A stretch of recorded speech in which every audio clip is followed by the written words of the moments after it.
Welcome to CRB9 news. తప్పు చేసి దబాయిస్తే అది నిజమవుతుందని చంద్రబాబు నాయుడు అనుకుంటే అది ఆయన భ్రమే. జనాన్ని మాయ చేసినట్టు శ్రీవారిని మోసం చేయాలంటే కుదరదన్న విషయం చంద్రబాబు నాయుడు తెలుసుకోవాలి. నిన్న జగన్ గారు తన తిరుమల పర్యటన మీద స్పష్టంగా ప్రెస్ మీట్ పెట్టడం జరిగింది.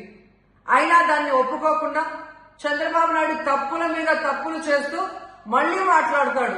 జగన్మోహన్ రెడ్డి గారు తిరుమల రావడానికి భయపడుతున్నాడు, డిక్లరేషన్ ఇవ్వబడుతుంది కాబట్టి ఎస్కేప్ అవుతున్నాడు అని చెప్పి సూటిగా చంద్రబాబు నాయుడు గారికి చెప్తున్నా.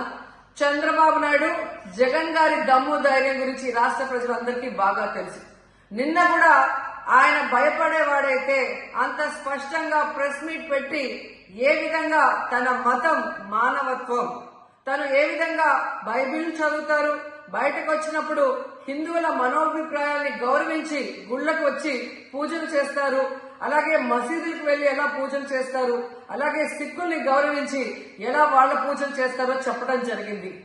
ఈ రోజు మీకు క్లియర్ గా తెలుసుకోవాల్సిన విషయం, మీకు దేవుడు అంటే భయం భక్తి లేదు కాబట్టి ఏంటనేది మీకు అర్థం కాదు. కానీ ఒక భక్తుడికి దేవుడి దగ్గరికి వెళ్ళాలి అన్నప్పుడు ప్రశాంతమైన వాతావరణంలో వెళ్ళాలనుకుంటాడు, ప్రశాంతంగా భగవంతుణ్ణి పూజించాలని అనుకుంటాడు. కానీ ఈ రోజు మీరు జగన్మోహన్ రెడ్డి గారు తిరుమలకు వస్తానని అనౌన్స్ చేసిన దగ్గర నుంచి బీజేపీలో కొందరు, జనసేన, తెలుగుదేశం పార్టీ ఎలా అలజడి సృష్టిస్తున్నారో అందరూ కూడా గమనిస్తున్నారు.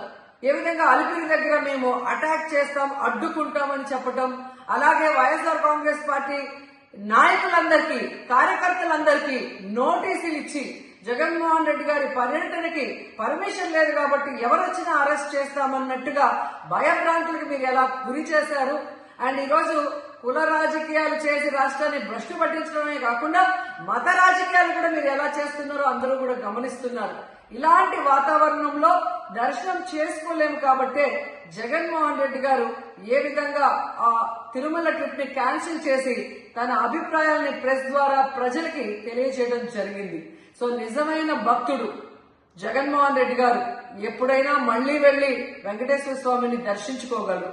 5 సంవత్సరాలు తన తండ్రి మరి ముఖ్యమంత్రిగా వెంకటేశ్వర స్వామికి పట్టు వస్త్రాలు ఇచ్చారు. జగన్మోహన్ రెడ్డి గారు 5 సంవత్సరాలు మరి పట్టు వస్త్రాలు ఇచ్చిన తర్వాత ఈ నీచమైన రాజకీయాలు చేస్తూ డిక్లరేషన్ పేరుతో మీరు మాట్లాడుతూ ఎవరు అడ్డుకున్నారు అని చెప్పి మళ్లీ దిగజారుడు రాజకీయాలు చేస్తున్నారు. సో భగవంతుడితో పెట్టుకున్న చంద్రబాబు నాయుడు నీతో పాటు ఆడిస్తే ఆడే వాళ్ళందరికీ కూడా భగవంతుడు గట్టిగా సమాధానం చెప్తాడు.